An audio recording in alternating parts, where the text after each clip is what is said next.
starting in 5 seconds. My interest in basic education goes back to the day when Mahatma Gandhi convened a conference at Wardha for discussing this subject. A few prominent educationists and workers in the cause of national education had also been invited to attend this conference. I have been in touch with the progress of this system of education ever since.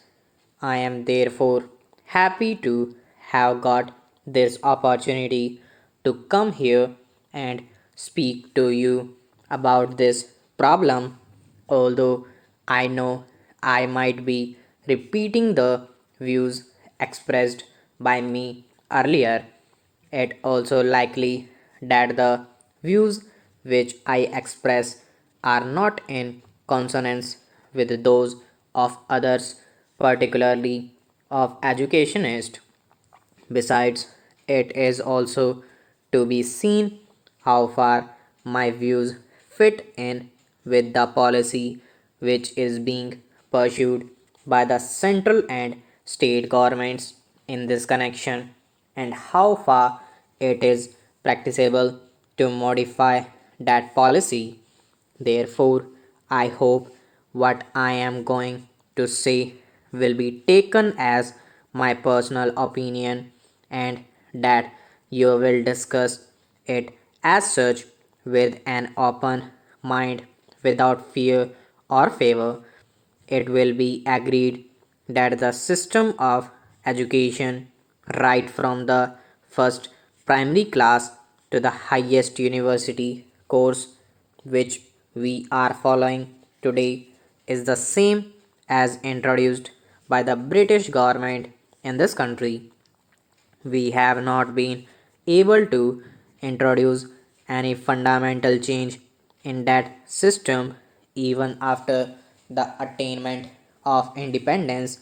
It is pointless to blame anyone for it because the peaceful manner in which the transfer of power took place made it inevitable that, along with the governmental machinery and other things, the system of education should also come to us as a heritage of the old regime.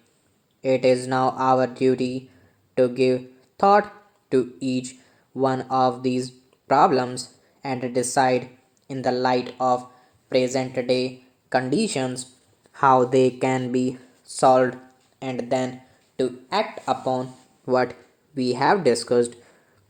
There is no doubt that in introducing this system of education, the principal motive of the British government was to secure as much advantage as possible for establishing itself in this country. The Britishers also thought that, as compared to their own culture and literature, there was nothing much in Indian culture and literature which might be said to be worth preserving. There is no doubt in course of time their views underwent some change. The progress of science in Europe meanwhile confirmed them in their view that scientific education could be imparted only through the medium of English.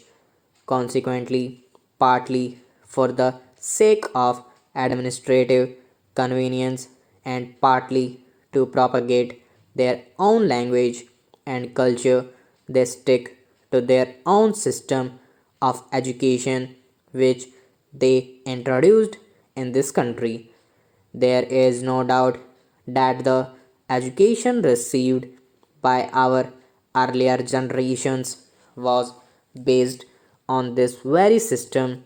Those people knew little of Indian literature or culture and hardly felt drawn towards it, although a few Indian scholars who were inspired by English education, did study Indian literature, and wrote a good deal in praise of it.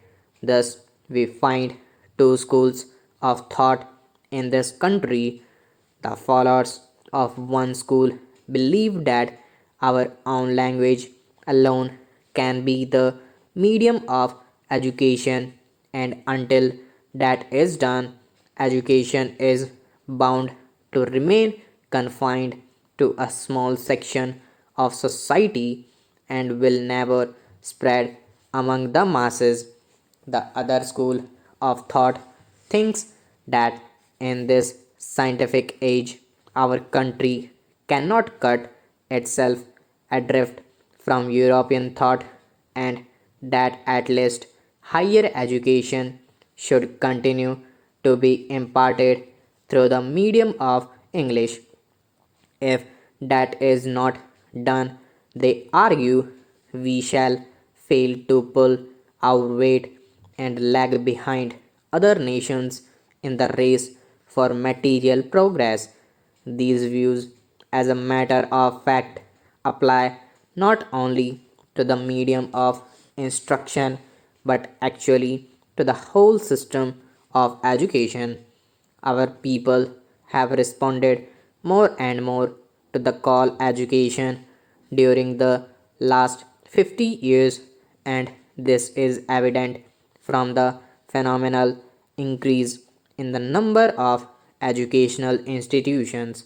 In 1911-12, when Burma was and Pakistan were also part of India, there were 186 universities and colleges in India as compared with 537 in 1946-49, though Burma and Pakistan had separated, leaving India smaller in area and population.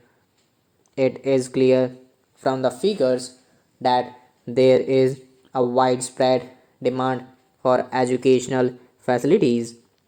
This demand is no longer confined to towns alone but is evident among people of the rural areas also.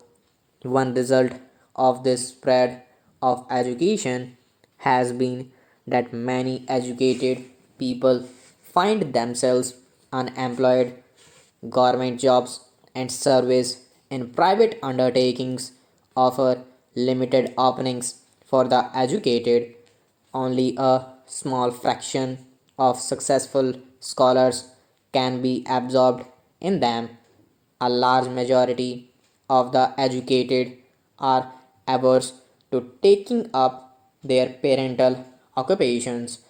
As a result of their education, they have lost the capacity to take up those occupations and they are not equipped to follow any other either. Stop.